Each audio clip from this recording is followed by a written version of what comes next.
आता बघूया दुपारच्या 100 बातम्या।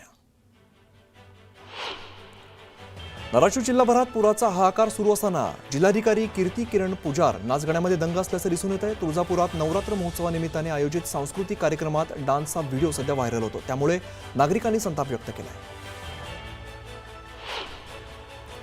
धाराशिवच्या जिल्हाधिकाऱ्यांबद्दल माहिती घेऊन योग्य तो निर्णय घेऊ असं उपमुख्यमंत्री अजित पवार म्हणालेत। अशा गंभीर तक्रारींची काळजी सरकारलाही घ्यावीच लागते असंही अजित पवार म्हणाले। धाराशिवमध्ये पूरस्थिती असताना कलेक्टरांनी असं करायला नको होतं। 24 तास सगळ्यांनीच झोकून देऊन काम केलं पाहिजे। तलाठ्यापासून कलेक्टरपर्यंत सर्वांनीच अशा गोष्टींमध्ये वेळ वाया घालवणं योग्य नाही असं म्हणत जयंत पाटील यांनी या घटनेचा निषेध केलाय। नांदेडमधील गोदावरीची पूरस्थिती 4 दिवसांपासून कायम आहे। पाण्याचा विसर्ग सुरू असल्यामुळे गोदावरी नदीला पूर आलेला आहे। शेतामध्ये पाणी साचलेलं असल्यामुळे पिकं जागेवरच सडून गेली आहेत। नदीकाठची शेकडो हेक्टर शेती ही पाण्याखाली गेली आहे। बीड जिल्ह्यात अतिवृष्टीमुळे अनेकांची घरं उद्ध्वस्त झाली आहेत। सिंदफणा नदीच्या काठावरती असलेल्या अनेक गावांत पुराचा वेढा पडलाय, त्यामुळे राजकीय दौरे झाले, आश्वासनांची खैरात वाटली, पण नेमकी मदत कधी मिळणार याकडे शेतकऱ्यांच्या नजरा लागल्यात। अतिवृष्टी आणि पूरस्थितीमुळे बीड जिल्ह्यातील तब्बल 329 रस्ते खचलेत, काही पूल वाहून गेलेत, त्यामुळे अनेक गावांचा संपर्क तुटलेला आहे। रायमोहा ते डोंगरकिनी या मार्गावरील येवलवाडी या ठिकाणी पूल वाहून गेल्यामुळे नागरिकांना जीव मुठीत घेऊन प्रवास करावा लागतोय। लातूर जिल्ह्यात पुन्हा एकदा मुसळधार पावसाला सुरुवात झाली, त्यामुळे लातूरमधील जनजीवन पुन्हा एकदा विस्कळीत झालंय। नदी नाले ओसंडून वाहू लागल्यामुळे पुलावरून पाणी वाहू लागलेलं आहे, त्यामुळे अनेक गावांचा संपर्क तुटलाय। चंद्रपुरात होणाऱ्या सततच्या पावसामुळे शेतकऱ्यांचं अतोनात नुकसान झालंय। सोयाबीन, कापूस, तूर ही सगळी पिकं मातीमोल झालेली आहेत, मात्र प्रशासनाकडून कोणतीही नुकसानाची पाहणी करण्यात आलेली नाहीये। पंचनामे न झाल्यामुळे शेतकरी संतप्त झाले। परतीच्या पावसाने येवला तालुक्यामध्ये देखील हाहाकार माजवलेला आहे। सलग 2 दिवस झालेल्या पावसाने शेतकऱ्यांच्या पिकांचं मोठ्या प्रमाणात नुकसान झालंय। सगळ्याच होत्याचं नव्हतं झाल्यामुळे शेतकरी हताबल झालाय। जामखेड तालुक्यातील खर्डा परिसरावर मुसळधार पावसानं कहर केलाय। चव्हाण वस्ती आणि मोहरी तलाव परिसरामध्ये अतिवृष्टीमुळे शेतजमीन वाहून गेली आहे। शेतामध्ये फक्त दगड आणि गोटे शिल्लक राहिलेले आहेत, तर खर नदीला आलेल्या पुरामुळे शेतीची माती गिळंकृत केली आहे। सरकारकडून अमरावती जिल्ह्यासाठी 1,68,000 शेतकऱ्यांसाठी 108 कोटींची मदत पोहोचलेली आहे, मात्र प्रशासकीय यंत्रणेच्या ढिसाळ कारभारामुळे शेतकऱ्यांपर्यंत ही मदत अद्यापही पोहोचलेली नाहीये। ई-केवायसी केल्याशिवाय शेतकऱ्यांच्या खात्यामध्ये मदत जमा होणार नसल्यामुळे शेतकऱ्यांसमोर प्रश्न उभा ठाकलाय।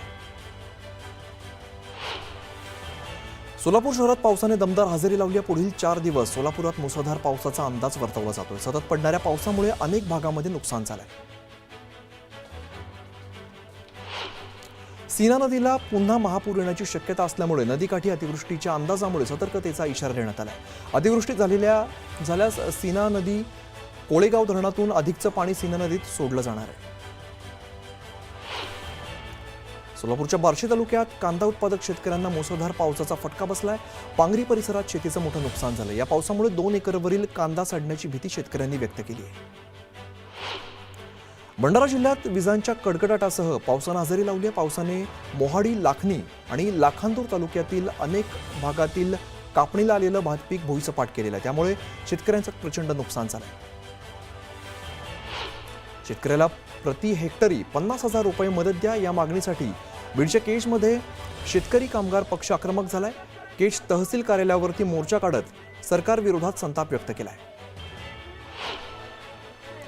अतिवृष्टी आणि कर्जबाजारीपणाला कंटाळून बार्शी तालुक्यातील 2 शेतकऱ्यांनी एकाच दिवशी टोकाचं पाऊल उचलत आत्महत्या केलेली आहे। बार्शी तालुक्यातील दहिटणे गावातील लक्ष्मण काशीनाथ गवासने आणि कारी गावातील शरद भागवत यांनी गळफास घेत आत्महत्या केली। लातूर जिल्ह्यातील मांजरा नदीला पूर आल्यामुळे मोठ्या प्रमाणात नैसर्गिक आपत्ती निर्माण झाली, त्यामुळे शेतकऱ्यांचंही मोठ्या प्रमाणात नुकसान झालंय। मात्र या नुकसानाला पाटबंधारे विभाग तितकाच जबाबदार आहे। मांजरा नदीवरील 5 बॅरेज 10 दरवाजे नादुरुस्त असल्यामुळे ते उघडले न गेल्यामुळे मांजरा नदीला पूर आल्याचा आरोप शेतकरी करतायत।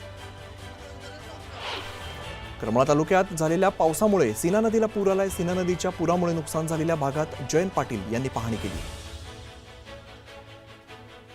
बीडच्या नेकनूरमध्ये पूर ओसरून आता 2 दिवस झाले तरी सुद्धा शेतातून पाणी निघालेलं नाहीये। उभ्या पिकाचा रंग पिवळा झालाय। सोयाबीन, उडीद यासारखी पिकं सडून गेलेली आहेत। प्रशासकीय यंत्रणा पंचनामे करण्यासाठी फोटो पाठवा, पंचनामा करून घेतो असं शेतकऱ्यांना सांगतायत, पण ज्या पीक पाणी पाहणी या मोबाईल ॲप्लिकेशनचा फोटो पुरावा म्हणून ग्राह्य धरत त्यात शेती आहे तिथे सापडत नाही अशी तक्रार शेतकऱ्यांकडून केली जाते। खरं तर गेले 2 दिवस शेतकरी त्यांची शेती शोधतायत, ती सापडत नाही अशी त्यांची तक्रार आहे। नेकनूरमध्ये मोठ्या प्रमाणात पाणी आलं होतं आणि सगळी शेती जी आहे ती खरडून निघाली। इकडची सगळी माती जी आहे ती इकडनं निघून गेलेली आहे, त्यामुळे नेमकी शेती शोधायची कुठ्याचा प्रश्न निर्माण झालेला आहे। आमचे प्रतिनिधी वैभव सोनवणे सध्या आपल्यासोबत त्यांच्याकडे जाऊया। वैभव, खरं तर पाऊस इतका झाला, पाणी इतक्या प्रमाणात साठलं की ती माती तिकडची वाहून गेली आहे, शेती दिसेनाशी झालेली आहे।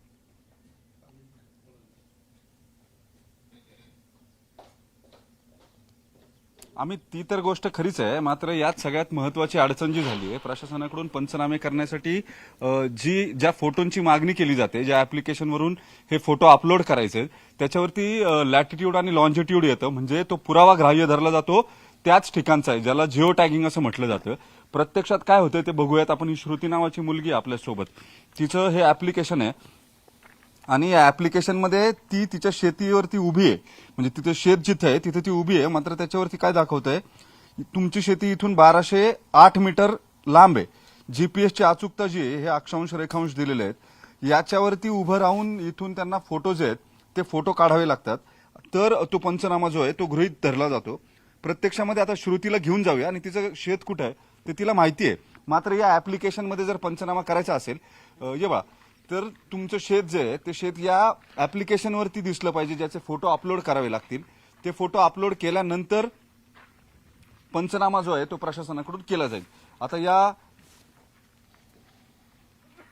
मोबाईलच्या ऍप्लिकेशनमध्ये या सगळ्या गोष्टी ज्या आहेत त्या दिसल्या तरच तांत्रिकदृष्ट्या ही शेती आहे आणि या शेतीमधलं पीक जे आहे ते नष्ट झालंय असं सांगितलं जाईल। आता यांची शेती जी आहे ती इथून खाली आहे, सर्वे नंबर एकच आहे, गट नंबर तोच आहे, मात्र तसं असताना सुद्धा तिची शेती जी आहे, तू कधीपासून शेती शोधते श्रुती? 2-3 दिवस झालं। काय काय अडचण येते? शेतीमध्ये गेल्यानंतर लोकेशन दाखवत नाही, 1208 मीटर लांब असं दाखवते। 2-3 दिवस झाला आम्ही परेशान आहेत। मग काय त्याच्यामुळे काय अडचण होते? त्याच्यामुळे लाईव्ह लोकेशन दाखवणं नाही, ते शेत सापडणं नाही। मग फोटो तुम्हाला ते कशासाठी हवंय, म्हणजे त्याच्यामुळे काय होणार? त्याच्यामुळे ई पीक पाहणी करायची फोटो पाहिजे, त्याच्यामुळे लोकेशन दाखवणं नाही आणि ते राहण्याचं, कशासाठी हवंय? नुकसान भरपाईसाठी। मग ते तुम्हाला तुमची शेती मिळत नाहीये, मग तुम्ही याची तक्रार केली, तुमचं काय झालं? तुम्ही मगाशी म्हटलात की 2 दिवस माझी झाले. मुलगीच आहे ना, आम्ही दोघं जणच फिरत होतो। हा, दोघं सोबतच फिरत होतो आम्ही। 2-3 दिवस झालं जवळपास फिरतोय, पण काही लोकेशन सापडणं नाही। मग काय करायचं ठरवलं तुम्ही? काय तक्रार केली? त्याची काय झालंय? तक्रार कोणा पैसे करणार आहे, सोडून दिलं होतं म्हणून बस म्हणलं तक्रार केली होती साहेब। तक्रार करून काय कोणा पैसे करणार आहेस? हा.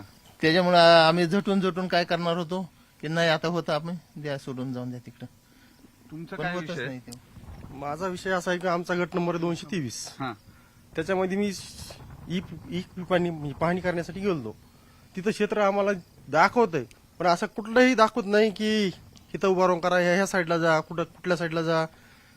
तर अंदाज पंचमध्ये नेमकं क्षेत्र आम्ही ही पाहणी करायची गेलो। आता आमच्या सर्वे नंबर आम्ही स्वतः उभा आहे, पण दुसऱ्या शेतामध्ये कसं जायचं? म्हणजे तुमचं शेत दुसरीकडे असं ते ऍप्लिकेशन हा, दाखवतंय। तसं दाखवतंय। मग तुम्ही काय केलं? आम्ही दुसऱ्या शेतामध्ये गेलो, आम्ही तिथं जाऊन ही पाहणी केली आणि 3 क्षेत्र असे आहेत माझे, 3 गट नंबर, की मी तिथं ते क्षेत्र ही पाहणीच केली नाही।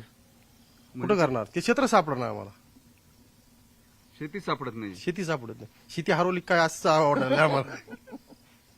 तक्रार केलेला अर्ज साहेब माझ्या, हा. हे मी 13 तारखेला अर्ज केला होता हा. आपले मागचा मंडळ। पूर जेव्हा आला तेव्हा?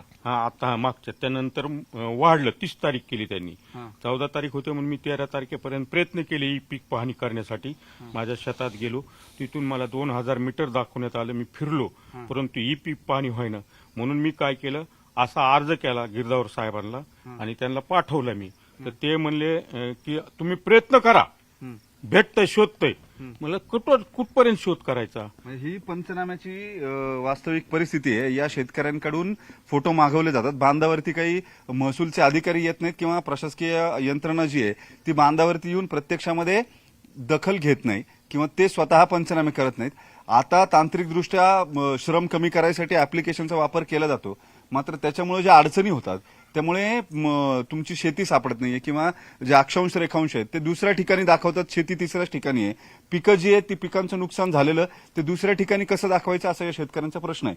आता जेव्हा याच्या तक्रारी केल्या जातात तेव्हा प्रशासकीय यंत्रणेतून त्यांना उत्तर दिलं जातं, तुम्ही प्रयत्न करत राहा तर हे होईल. आता यांचा अर्ज जो आहे तो यापूर्वी जो पहिला पूर आलेला होता त्या पुराच्या संदर्भामधली पंचनाम्यासाठीची पीक पाहणी जी आहे ती करण्यासाठी त्यांनी प्रयत्न केलेले होते, ते मिळत नाहीत म्हणून त्यांनी अर्ज केला तहसीलदारांकडे. नाही, गिरदावरला ते कोण आहेत? मंडळ अधिकारी सर्कल जे आहेत त्यांच्याकडे त्यांनी तक्रार केली, मात्र त्यांनी दखल घेतली नाही. म्हणजे त्यांचं म्हणणं आहे तुम्ही आणखी प्रयत्न करत राहा, तुमचं हरवलेलं शेत सापडेल. आता या सगळ्यांचा तोच प्रश्न आहे, त्यांना हसावं की रडावं तेही कळत नाही.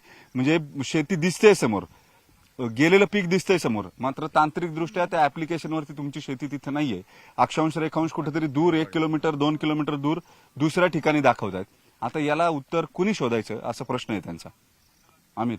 निश्चित वैभव, त्यामुळे काय यावरती कारवाई केली जाते, कशा पद्धतीने प्रशासनाकडून उत्तर मिळतात हे पाहणं सुद्धा महत्त्वाचं असेल. धन्यवाद या माहितीसाठी.